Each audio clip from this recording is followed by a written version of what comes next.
Hey, it's Jake here again. Today what we're going to do is we're going to change the engine air filter on a 2014 Toyota Highlander with a V6 engine. The other thing we're going to do is we're going to do a general comparison between an OEM Toyota filter and something I picked up from a local Napa store. By the way, if you guys have not subscribed yet, please subscribe. We got a lot of cool stuff coming up ahead. Alright, so let's pop the hood. It's under the dashboard on the left side of the steering wheel. You'll see the little lever. You pop the hood there. Then you're going to go ahead and lift the hood up and prop it up safely so it doesn't land on top of your head. And now what we're going to do is we're going to locate the air filter holder. Now I realize that a lot of people, when they pop their hood, they're looking at a bunch of things. They have no idea what they're looking at. But I want to be able to show you where this thing is. You see what I'm pointing to right there?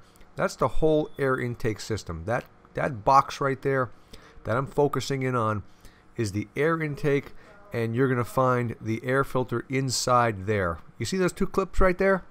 Very simple. You pop them down, and that will open up the cover, and so you can get inside the box so you can take the filter out and put a new filter in. So it's just as simple as that. You pop them down.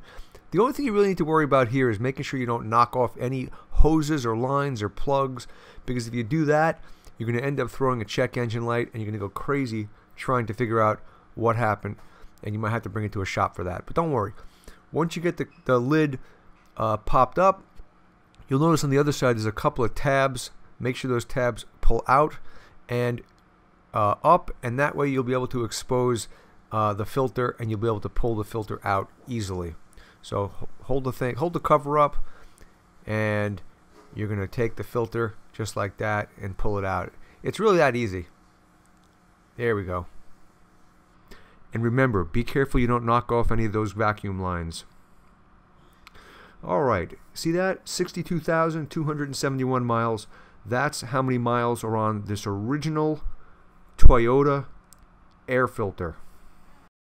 Alright, and what I like to do is I like to hold it up to the sun, and you get a pretty good idea. If there's no light at all going through, you could assume it's extremely dirty. In this case, this is a pretty old filter, and it actually still has a little bit of light that you can still see through it. I mean, it's dirty.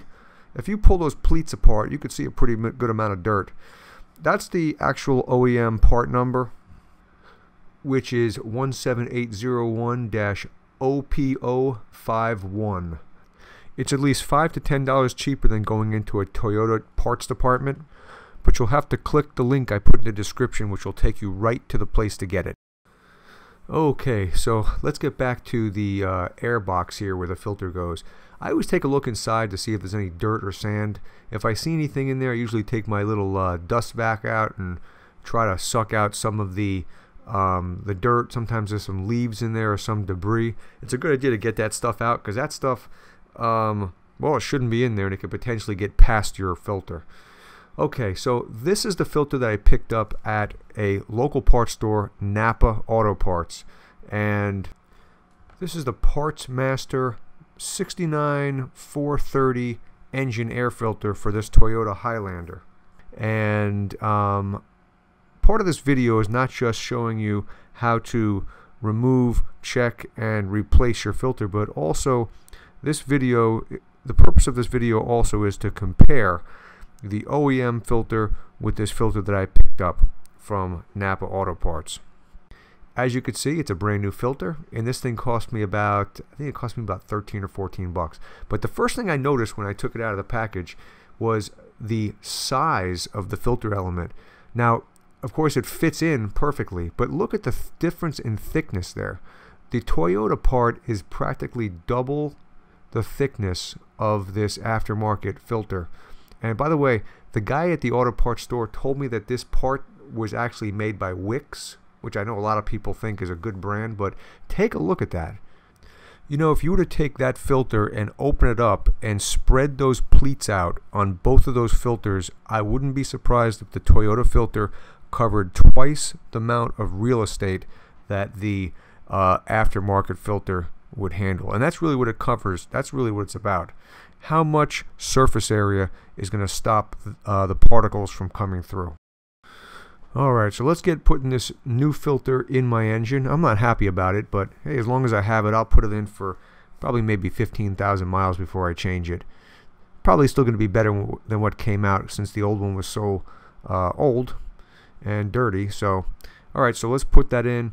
You're going to see that when you put it in, it's basically the same exact routine, but in reverse from taking it out. Make sure you put those little tabs in on the other side. Make sure that you don't knock off any lines or any hoses or any plugs, and make sure you clip those two little clips down and make sure it seats properly so no air can squeeze through there. And here I am just snapping the clips back into place. There's 1 and 2, and then you just give it a once over to make sure your little hoses and lines and plugs have not been pulled off, and that's about it. You're just about done. What you could do now is just take a note as to how many miles you have on your odometer, so that way you don't go over like I did the last time. Anyway, guys, I hope you enjoyed this video. It was fun making it. Once again, in the description you'll see a link to where you can buy this filter, the OEM filter. And if you enjoy these videos, please subscribe, please give me a thumbs up, and comments are welcome. Have a great day. Bye.